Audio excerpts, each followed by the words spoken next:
product differentiation. This is big. It's much bigger than a couple slides in a presentation.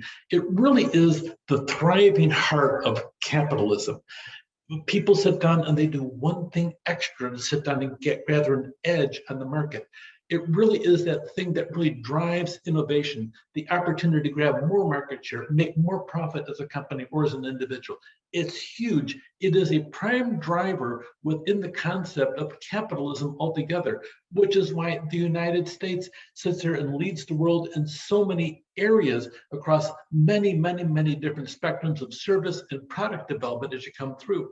And sometimes it's just a perception that this is better than that. Here's one over here. I want to go over this and show you the difference. If you go across the entire planet, you might have maybe 18 different companies that produce full-size pickups. Actually, I think it's less than that. But that being said, they've been making the same body style, bigger engines, bigger tires, bigger this, bigger that, but they're all pickup trucks. At the end of the day, you have to sit down there, toss stuff in the back.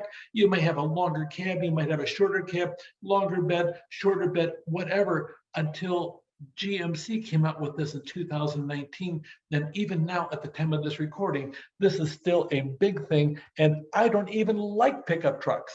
But that being said, I like this one. So who knows, maybe someday I'll be driving a pickup truck primarily because of this one giant product innovation.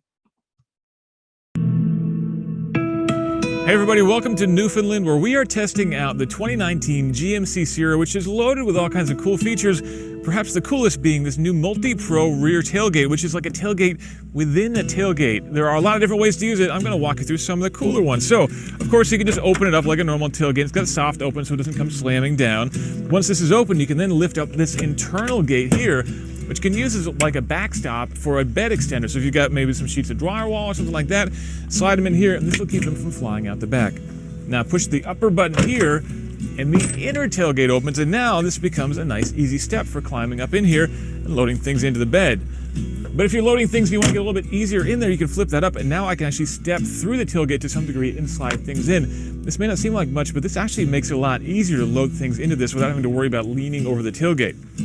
Close the whole thing, and this gives you actually a nice place to maybe eat lunch or put your laptop here and do a little bit of work or some photo editing perhaps. And then finally, flip this sucker up, and now you have a bed extender that's lifted. So if you want to put some gravel or something like that in the bottom of your bed and then put some 2x4s or drywall on top of that, again, you get plenty of room, and this will keep that from sliding out. Then of course, close it all up, and you got yourself a nice normal tailgate. Pretty cool feature only in the 2019 GMC Sierra. We'll have the full impressions of the truck on the site a little bit later, but for now, you know everything about Multi-Pro.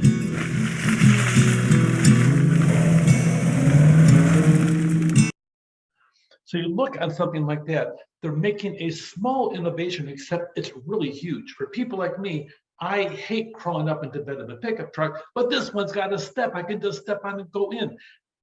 I hate leaning over a pickup truck to put things in. It's really a pain, but now I can step right in. That little bit of product differentiation means I'm going from a skeptic on any and all pickup trucks to, hey, that's pretty cool. It changes the game. Product differentiation always changes the game if you do it right. There's 4 different classes of goods you need to pay attention to. One is convenience goods and services. This one is products you pick up that you get with a minimum effort, candy, snacks. We get gas, you walk in the store and you're plagued by all these wonderful options that you have over there. Then you have shopping goods and service. These are things that you plan on buying. You're going to spend some serious money or have a long time contract with them. So you're not going to just take 1 or 2. You're going to take maybe 3 or 4 days, maybe a week, maybe a month or 2 to sit down and go shopping for exactly what you want to get in the process. So convenience goods are things that you go through, you have an aisle and you're sitting there, you're starting to death, haven't eaten in 5 hours, you're in the line, you're thinking, oh, looks really good. And so you're on the edge of grabbing it and going out. Or it may be you're shopping for your shopping list and you go in to buy 3 things and your shopping cart on the way out, you don't know how you did it. All of a sudden there's 18 or 19 things in the cart. You're thinking, I didn't expect this, except there are things that you go buy sometimes. One of these cases is Myers is a huge retail chain in the Midwest. They had a vendor that would actually come in 6 days a week, and they would stock all the alcohol in their giant stores. Myers, comparison to the West Coast here, is physically bigger than most Costco stores. So that being said, the store is physically huge. So they would stock all the alcohol, but the sales reps would go buy the different drink mixes that you use to sit down there and also add to alcohol things like martini mixes and stuff like that. Well, a lot of times the shelves would be empty. And one of the things in retail is empty shelves produce no revenue. That doesn't take a rocket science. Myers had its own subsidiary that made the powdered drinks that they would mix with the alcohol. So they would sit down and they would order them, and they would track it through the cash registers. So once a week, they would generate an order, and it would come in 2 days later. Then they would stock the shelves and it'd be back in business again. What the third-party vendor then proposed was, I'll tell you what, I'll buy the powder through my company, and my people will stock those shelves. And that way, those 2 or 3 days when you have empty shelves, you're going to make money. Oh, the vendor pushed back. Oh, no, no, no. The person selling the drinks. No, no, no, you can't do that. No, you can't sell the powder stuff. It's our company. It's Myers. It's our. No, listen to me. I'll buy your product. My people stock it. I want a big discount on it, though. We'll stock it and you'll make more money. They went through. By the time it was all done, Myers had fully stocked shelves and sells 35% more product. And they reduced their stocking time because somebody else is doing it. Myers wins big time. The Myers subsidiary that makes the product wins big time. The third-party vendor wins big time. The consumers of Myers, they come in, they buy the product. They don't know any difference other than the shelves are full now. And they're making more money in the aspect for Myers, but also the consumers are happier. Everybody wins by the arrangement because they went through the whole thing of paying attention to the shopping goods and the convenience goods, the type of goods are there. A lot of times you get specialty goods and services, you go out and you want to get a brand. I must have my Oakleys. Yes, you must buy. And so you're going to go out and looking for places that only sell Oakleys, or maybe even an Oakley store. You want to have this thing over here and you want that. There's specialty goods and you're going to pay a premium dollar for it, but that's okay because that's what you want as you go through. You also have unsought goods and services. This picture over here of a casket comes out of a Costco catalog. Go check it out. You too can have your own private casket and store it in your garage. Maybe you want to sleep on it every once in a while. If you're going to be buried in it, you might as well get used to hanging out in it. So that being said, you can buy one for $999, a good deal. If somebody dies in your household, you're going to pay $3,000 probably for the same thing. Think of the bargain you can have. You can buy a casket for 1/3 the price that a funeral home does. Shoot, you can even do the funeral service maybe in your garage. Who knows? But that being said, you never think about death. You don't want to think about death.